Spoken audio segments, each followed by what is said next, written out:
First of all, welcome to all of you, and thank you very much for taking the time. We thought that it would be great to meet you all before you go to the grand finale of this PRME Innovation Challenge, which is already next week. Very exciting. So we are really looking forward to that. So welcome. Thank you very much. Thank you. And you at the Copenhagen Business School team, you've been you made it all the way to the grand finale, and you've been working hard for weeks now, and you've accepted the challenge from the PRME, United Nations Global Impact, and it's called the Innovation Challenge. Can you tell us a bit, what is it all about, and what made you accept the challenge?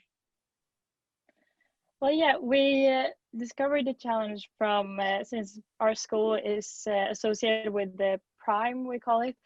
And this was actually last Christmas, and we found that it was a case competition, and all of us are part of CBS International Case Team. So we've done a few cases beforehand, but we had looked at the challenge and found that for Rockwell, the challenge was twofolded. It was to develop a sales strategy or sustainable sales strategy for the sales team in the EMEA region, as well as to develop a rollout of your new product iTrack, which we were supposed to do while being sustainable, but also keeping customer intimacy.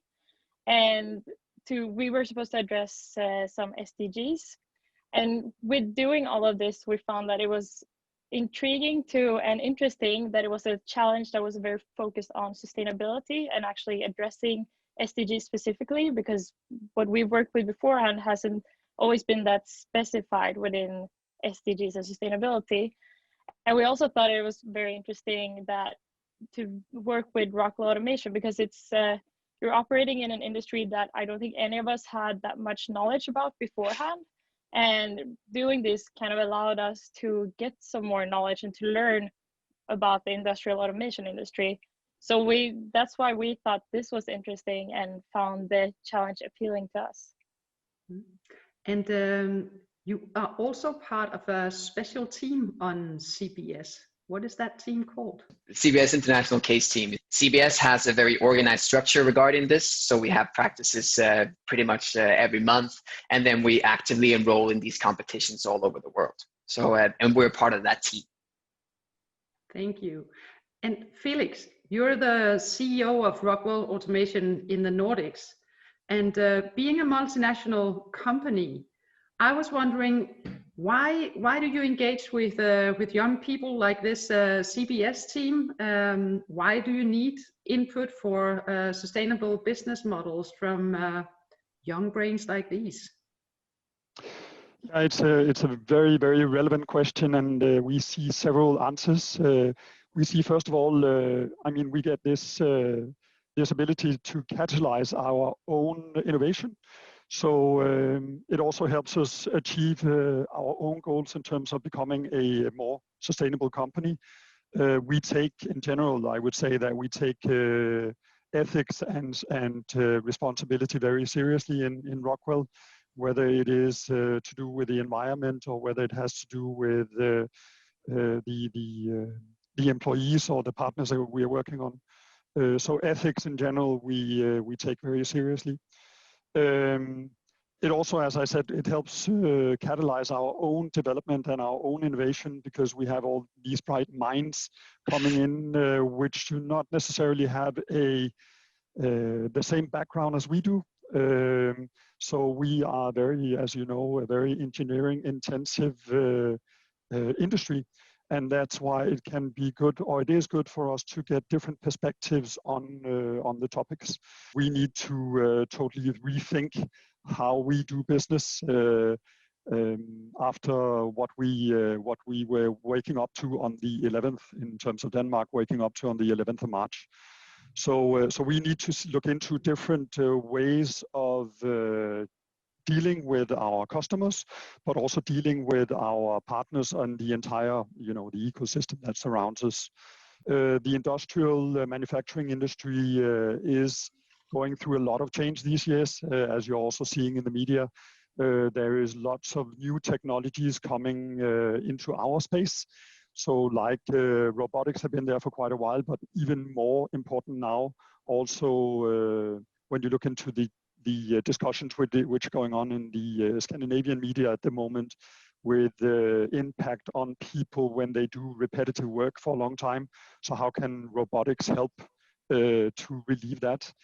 And but also other technologies, like we are using AI, we are using IoT, industrial Internet of Things. So basically all these technologies, and in the end, what we are trying to do within our field is basically to expand the human possibility.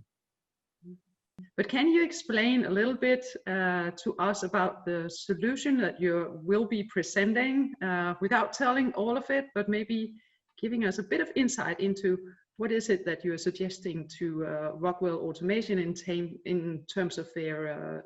We were basically asked to analyze how Rockwell's sales team in the EMEA region could become more sustainable.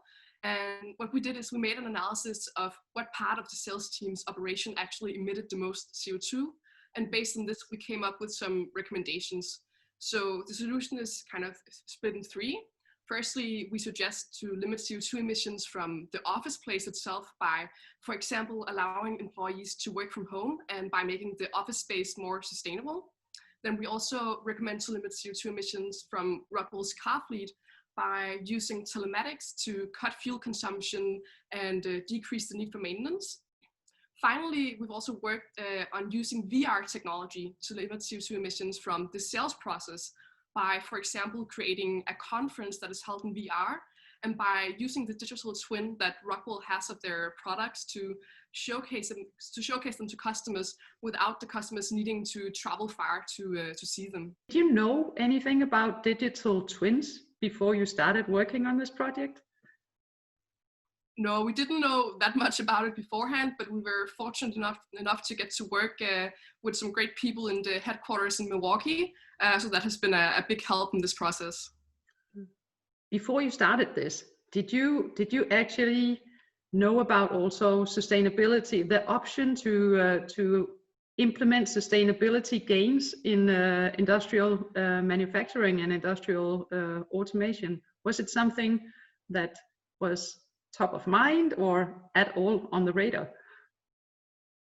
I think before starting working alongside Rockwell and getting this amazing help from the organization, I thought of the sector at least as being maybe a bit like old school, to say the least, and maybe not like the most innovative in that regard. But as I said, after having worked with Rockwell now for almost 9 months, we have come to the realization that there is so much going on. Like, technology is being utilized, innovation are being utilized to make the entire production more effective.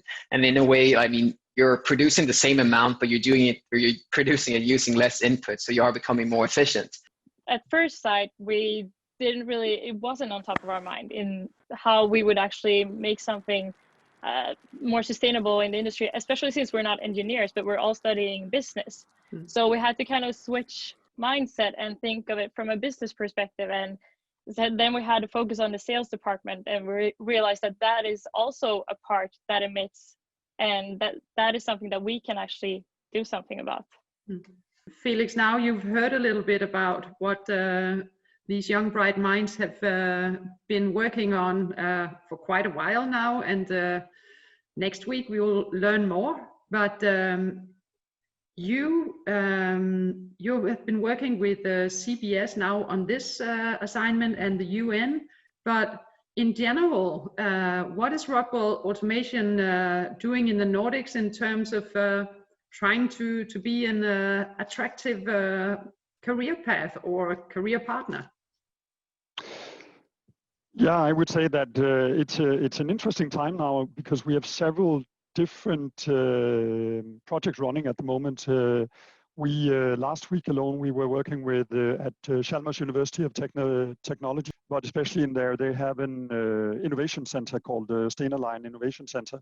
So we were having a hackathon, they call it, with together with a customer and with Microsoft and one of our partners. Lately, during the spring, we were working together with Aalborg University because there was this very acute shortage of respiratory equipment in the world due to the COVID crisis.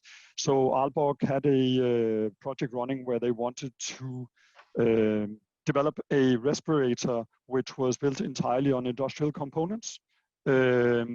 So it was a very fast-track project working. So I think it was 17 days from startup to we got the approval from the health authorities in Denmark. So super interesting projects.